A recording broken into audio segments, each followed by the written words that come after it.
Hi, this is Dave Kahle, and welcome to our Practical Wisdom podcast.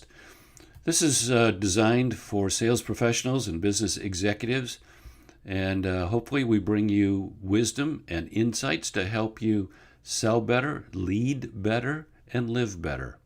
Hi, this is Dave. In one of my seminars, one of the participants came up to me during the break and asked me this question. Said, Dave, can you boil your advice down to one word? Well, that's a challenge.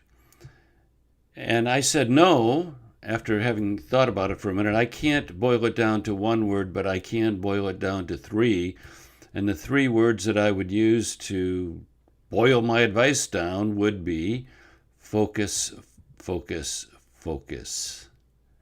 Now, I said that because I see focus as the solution to a wide variety of our modern problems and dilemmas. You know, what are some of our issues? Well, we have the issue of distractions. Is there any human being who is at all active in our economy today who does not realize that we're dealing with an unprecedented number of distractions? I doubt it. You know, it's everybody knows that this is a world full of distractions. Distractions come in a variety of disguises, but they all achieve the same result. They direct our attention away from what is important to that which is trivial. In addition to the age-old types of distractions, unhappy toddlers, unexpected auto repairs, etc., on and on it goes, things that just bother us in life. We now have this technology and media which have created a whole new world of distractions, a whole new level. There's a whole level of distractions that weren't there a generation ago. Advertisements, text messages, emails, voicemails, etc. I mean, on and on it goes. They're often designed by the best talents in the world to catch our attention. Focus is the counterweight to distractions. It's how we deal with the tsunami of stuff assaulting our senses. How do we deal with all this distractions? Focus, focus, focus. So that's one, and then there's the issue of a shortened attention span. Not long ago, I was approached by an online learning company who wanted to feature my video training programs for salespeople. And as we talked about it, they said, well, Dave, you're going to have to cut your 30-minute videos down to no more than 10 minutes each, they explained, because the attention span of the young salespeople could only tolerate 10 minutes. Evidently, the development of the human mind over generations has come to a halt and is now regressing. If you cannot concentrate on something for more than 10 minutes, man, you got a problem. You're gonna have a problem staying focused if 10 minutes is the maximum attention span. That's a generational thing. I think human evolution is going backwards. And then, of course, there's seemingly limitless opportunities. For much of the history of human experience, opportunities in business were something that we eagerly sought after.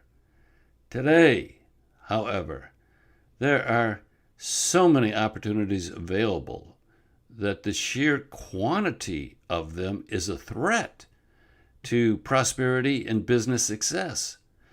Not a week goes by, not 1 week, maybe not even a day, that I am not approached by someone with a new opportunity for my business.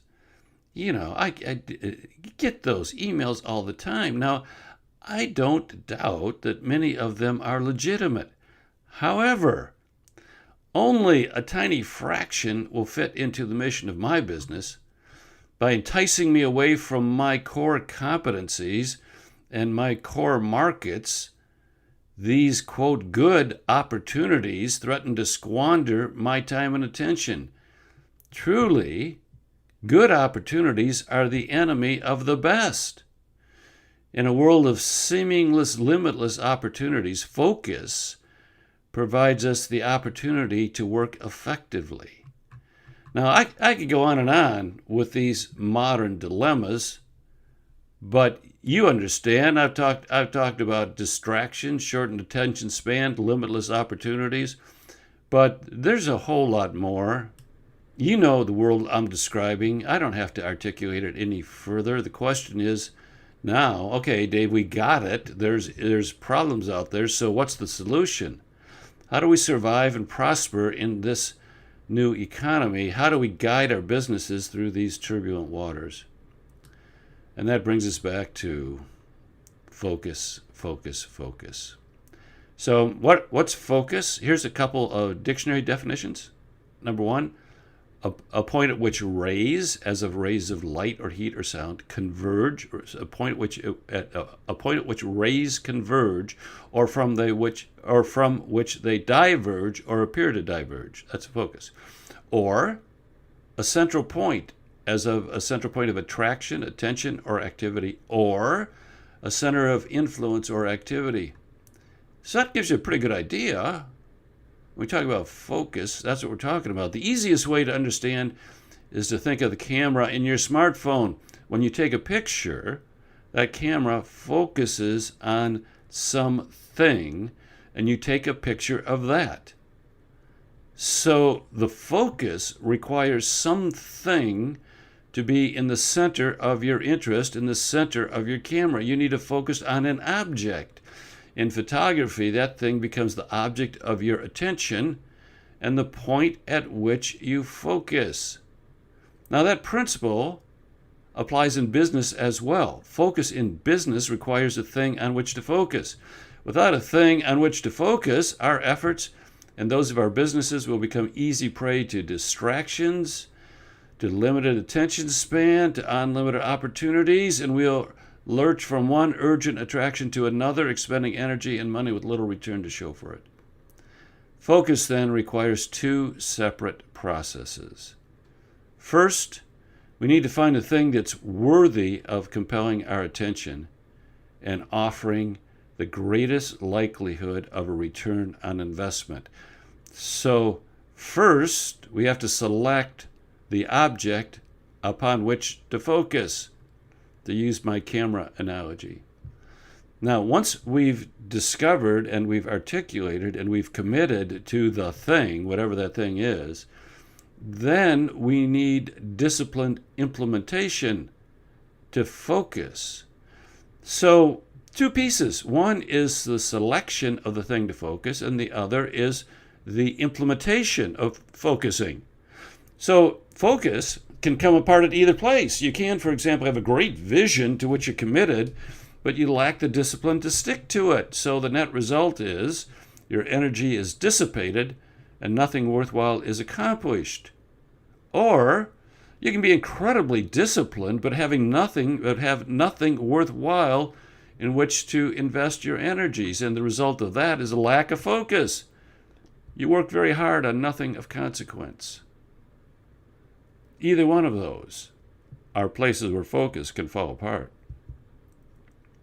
Now, I'll discuss the discipline issue in another post, being disciplined, but for now, let's address the issue of finding the thing on which to focus. So here's 5 specific steps I'm going to recommend for your business. Step by step, how do you find that thing which is worth your time and energy, worth committing to, worth focusing on? So number 1, create a clear and current set of foundational documents. That's the vision and mission and values statements. These set up the big picture. They articulate your ultimate aim for the business, the work that you will do, and the rules by which you'll live and do that work. So a vision, mission, and values statement, incredibly important to providing you the opportunity to focus. Now that's your big picture work. That's work that you don't do every year. Maybe you revisit them every 5 or 6 years, something like that, maybe every 10. But it's the ultimate, it's the foundation. That's why I call them foundational documents, the foundation, the conceptual foundation upon which your business is built. So that's number 1. Then annually, every year, I recommend that you create a set of FOFs, FOFS. That's an acronym, FOFS. I used to call these goals, but now I use the word FOFs. FOFs are statements of what you choose to focus on first. FOFS. Focus on first. So, what should you focus on first? By creating an annual set of these statements, you adjust to the changing situation and you narrow your efforts down to those that hold the highest probability of moving you toward your vision. Now, I'm going to put some links in the show notes here as to articles and podcasts that further explain these things I'm talking about. So we've got if you want to read more or listen to a podcast on FOFs, we'll show you how to do that. So number one, foundational documents. Number two, annual set of FOFs. And I recommend no more than 5 to 7 of these focus on first statements. If you have more than 7 or so, you're not focusing. You're going the opposite way. So no more than 7. So what you have to do annually is say, okay, what are the 7 most important things or the 5 most important things my business can do this year?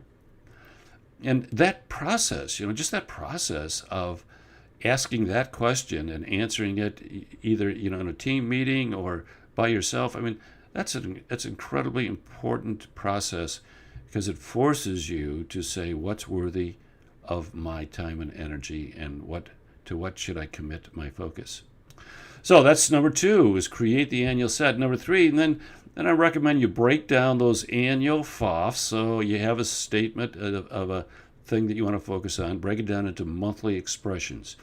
So if you're gonna focus on this thing for the year, what will you do in January and in February and in March and April and May? And sometimes these can be measurable and sometimes not.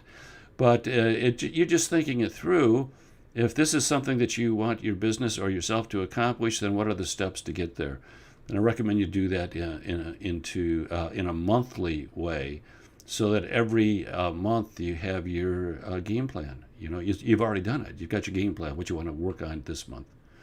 And then again, you break it down one more time into monthly FOFs, into weekly FOFs, and then daily FOFs.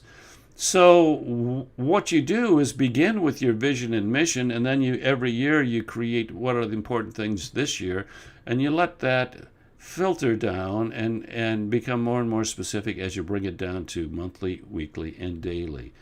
And in so doing, you know exactly what you want to focus on, and you won't be distracted. Hopefully you'll be able to fight against distraction and short attention span and unlimited opportunities because you have decided what's important for you annually, daily, monthly, etc. Now, if you can implement this system, you'll have provided a very specific, tangible expression of that thing on which to focus. You're taking a huge step towards making your organization more effective. Focus, focus, focus. Okay, that's it. We're done. Bye-bye.